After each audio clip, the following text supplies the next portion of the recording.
नमस्कार दर्शक बंधु आपण को आम चैनल को स्वागत 2026 नूतन वर्षर हार्दिक अभिनंदन एवं शुभकामना जणाई आजिर कार्यक्रमटी को आरंभ करिबा। आमर आजिर एही कार्यक्रमटी समस्त वृष राशिर व्यक्ति विशेषंक पई बहुत अधिक गुरुत्वपूर्ण रही। सेथिपाई आपण धैर्यर सहित भिडियोटी को शेष पर्यंत देखंतु एवं निजर व्यस्त बहुल समय मध्यरु मात्र 10 मिनिट समय आपण निज पाई दियंतु एवं निज भविष्यत विषय रे जानंतु। देखंतु एही भिडियो रे आपण सही 6टी भविष्यतवाणी विषय रे जानिबे जहाँ 2026 रे हेबाकु थिबा ग्रह मानकर गोचर राशि परिवर्तन अनुसार आपणक जीवन रे निश्चित घटिबो एवं आपण लेखि रखंतु यह संपूर्ण भाव रे सत्य अटे। आपणक जीवन रे 2026 रे एही सबु तारीख गुड़िक गुरुत्वपूर्ण घटना मान निश्चित घटिबो जहाँ आपणकर भाग्य भविष्यत को परिवर्तन करिबो। किंतु सर्वप्रथमे जानि रखिबा अत्यंत आवश्यक जे समस्तंकर जन्म कुंडली भिन्न भिन्न होइथाए एवं पूर्व जन्मर कर्म अनुसार एही जन्मर कुंडली प्रस्तुत होइथाए।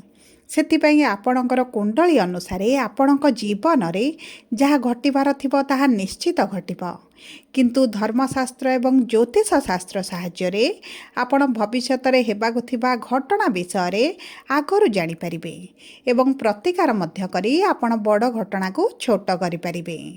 ता सहित देखंतु ग्रह मानकर गोचर जहाँ समस्त ब्रह्मांडर गोचर करुछंती सेमाने आम समस्तक जीवन रे बड़ प्रभाव पकाई थांती। किछि ग्रहंकर गोचर राशि परिवर्तन आम मानकु शुभाशुभ फल प्रदान करि थांती किंतु किछि ग्रहंकर गोचर मध्य अशुभ प्रभाव पकाई थांती। सेतिपाई एही 2026 रे आपण देखिबे आपणक जीवन रे बड़ परिवर्तन आसीबो किंतु परिवर्तन खराब ना भल जानिबा पई आपण भिडियोटी को शेष पर्यंत देखंतु एवं शेष पर्यंत देखिले आपण निश्चित भाव रे जानि परिबे कोन रहिछि सेही 6टी भविष्यतवाणी जहाँ 2026 रे घटिबा पई जाउछि। किंतु भिडियोटी आरंभ करिबा पूर्वरु जदि आपणकर भी वृष राशि होइथाए एवं आपण भी ईश्वर को आंतरिक भक्ति एवं विश्वास करती तेबे भिडियोटी को लाइक करंतु। कमेंट बॉक्स रे जय जगन्नाथ जय माँ लक्ष्मी अवश्य लिखि दियंतु। ता सहित आम सह जोगाजोग करिबा पई वीडियोर मध्य भाग रे एक व्हाट्सएप नंबर टी दिया जाइछि जो नंबर साहाय्य रे आपण आम सह जोगाजोग करी निजर नूतन कुंडली प्रस्तुत करि परिबे कुंडली विश्लेषण कराई परिबे किंबा आपणकर चाकरी विवाह व्यवसाय प्रेम संपर्क शिक्षा स्वास्थ्य को नहीं किछि समस्या रहिछि ताहार सहजरे एवं स्वल्प मूल्य रे समाधान करि परिबे। सेथिपाई आपण आम सह भिडियोर शेष पर्यंत जोड़ी होई रुहंतु एवं व्हाट्सएप नंबर माध्यम रे आम सह जोगाजोग करंतु। एबे आसंतु कार्यक्रमटी को आगो को बढ़ाइबा एवं सही 6टी भविष्यतवाणी विषय रे जानिबा जहाँ 2026 रे निश्चित घटिबो। किंतु आपण को ध्यान दे देखिबार अछि बुझिबार अछि जे केउ क्षेत्र गुड़िक ही परिवर्तन गुड़िक आपणकर घटिबो।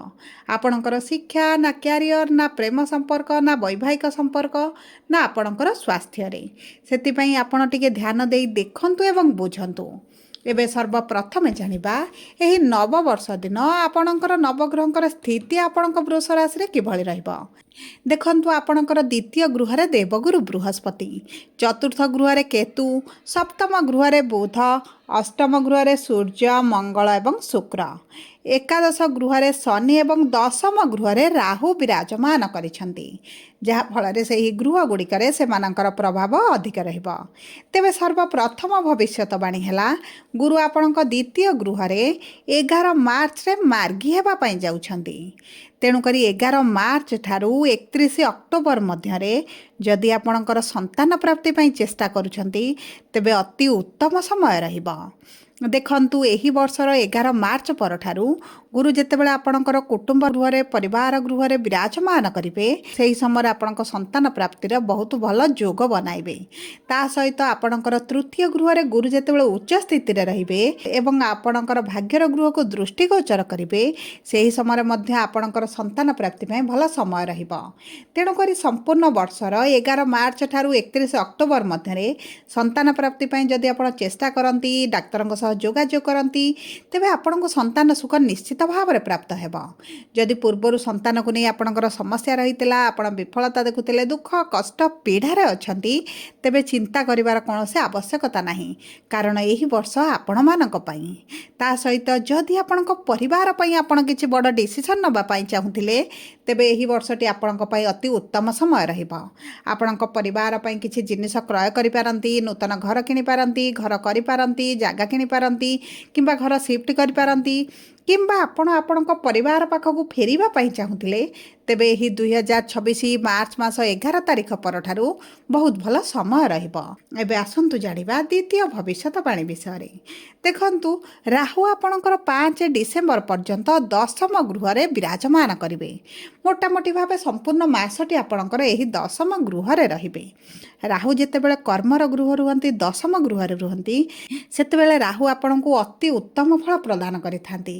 चालाक चतुर बुद्धिमान करने सहित आपणकर जो कार्यगुड़िक असंपूर्ण रही जो कार्यगुड़िक आपको असंभव लगुला से सब कार्यगुड़िक आप संपूर्ण करने सक्षम होइजिबे। ता सहित देखंतु कर्म क्षेत्र में आपण कठिन परिश्रम अपेक्षा आप चालाक चतुर बुद्धिमान निजर बुद्धि बल कौशल लगाई कम समय अधिक अचिवमेंट आपण हार्डवर्क बदल में आप स्मार्ट वर्क करने आरंभ करेंगे। विशेष भाव में जो व्यक्ति मैंने software online digital technology AI संबंधित किछिटा कार्य करुछंती सेमानंकु तो बहुत अधिक सफलता यही वर्ष प्राप्ति हेबापई जाउछि। देखंतु ता सहित जदि आपण आपणक कर्म क्षेत्र में परिवर्तन चाहुथिले चाकरी रे परिवर्तन चाहुथिले तेबे 11 मार्च पर आपणकर निश्चित भाव में चाकरी रे परिवर्तन होइजिबो। आपणकर प्रमोशन होई पारे ट्रांसफर होई पारे किंबा पूर्वर आपण जॉब रे परिवर्तन चाहुथिले तेबे ताहा मध्ये आपणकर संभव होई पारे।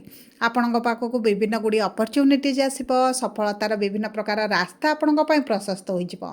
तेणु करी एही समय मध्ये रे आपण जदि कैरियर संबंधित किछि उच्च निष्पत्ति नियंती आपणकु बहुत अधिक सफलता प्राप्ति हेबो।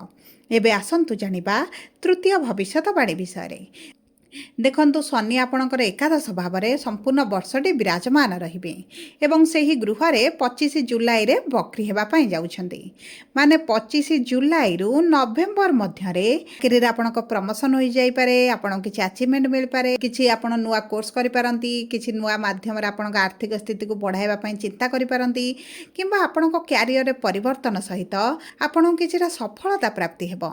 आपणकर जदि पूर्वर किछि अभिलाष रहि जाईछि कर्म रिलेटेड हेउ किंबा आपणकर किछि ड्रीम जॉब हेउ तेबे आपणको एही सब क्षेत्र में बहुत अधिक सफलता प्राप्ति हेबो। विशेष भाव में जो व्यक्ति माने चाकरी को स्किप करी व्यवसाय को एंट्री करबा पई चाहुथिले नूतन व्यवसाय आरंभ करबा पई चाहुथिले तेबे 25 जुलाई परठारु आपणको पई बहुत भल समय रहिछि। एही समय रे आपण जदि किछि बड़ निष्पत्ति नेबे आपणको शुभ फल प्राप्ति हेबो। एबे आसंतु जानिबा कोन रहिछि चतुर्थ भविष्यवाणी देखंतु 2 जून रे गुरु आपणकर तृतीय भाव को गोचर करिवे एवं तृतीय भाव में उच्च स्थिति रे रहिबे। सेही गृह रे विराजमान करी सप्तम गृह को नवम गृह को एवं एकादश गृह को दृष्टि प्रदान करिवे उच्च दृष्टि प्रदान करिवे। यार अर्थ हेउची जे व्यक्ति माने विवाहर योजना रे रहिचंती विवाह पई प्लानिंग करूचंती सेमानकर विवाह निश्चित भाव रे होइजिबो। विशेष भाव में 2 जून रु 31 अक्टोबर पर्यंत माने संपूर्ण अक्टोबर पर्यंत आपणकर विवाह ठीक होई पारे किंबा आपणकर विवाह होई पारे। पूर्वर जदि विवाह को नहीं किसी अर्चन चलता समस्या चलता ताहा दूर हो सहित आपण वैवाहिक संपर्क में बड़ परिवर्तन आसब। आपण संपर्क में जहाँ भी पूर्वर आपणकर समस्या चलता ताहा धीरे धीरे दूर हो जो मैंने द्वितीय विवाह करने चाहूले से बहुत अधिक भल समय रही एवं देखंतु जो मानकर दैनंदिन रोजगार रही डेली इनकम करुचंती से शुभ फल प्राप्ति होइजिबो से इनकम रे धीरे धीरे बढ़ती से देखा आरंभ करेंगे। एबे आसंतु जानिबा कौन रही पंचम भविष्यवाणी विषय रे देखंतु एही वर्ष हेउची सूर्यंकर वर्ष एवं सूर्य हेउचंती आपणकर चतुर्थ बा केंद्रर स्वामी तेणुक समस्त विद्यार्थी मानक पाई एही 2026 वर्षटी अति उत्तम रही। विशेष भाव में जदि आप गवर्नमेंट रिलेटेड किसी चाकरी पाई परीक्षा देउछंती इंटरव्यू देउछंती एंट्रांस देउछंती किंबा किसी प्रिपरेशन करुछंती तेबे आपनको तो एही सब क्षेत्र में बहुत अधिक शुभ फल प्राप्ति हेबो। आपणकर सरकारी चाकरी होई पारे सरकार संबंधित जदि किसी काम करिवार थिला किसी प्रोजेक्ट करिवार थिला कि सरकारी कॉलेज रे एडमिशन चाहूथिले ତେବେ ସେହି ସବୁ କ୍ଷେତ୍ରରେ ଆପଣଙ୍କୁ ବହୁତ ଅଧିକ ସଫଳତା ପ୍ରାପ୍ତି ହୋଇଯିବ। ଆପଣଙ୍କ ପାଇଁ ଏହି 2026ଟି ନିଜ କ୍ୟାରିୟରକୁ ବହୁତ ଅଧିକ ଫୋକସ୍ କରିବାର ଅଛି।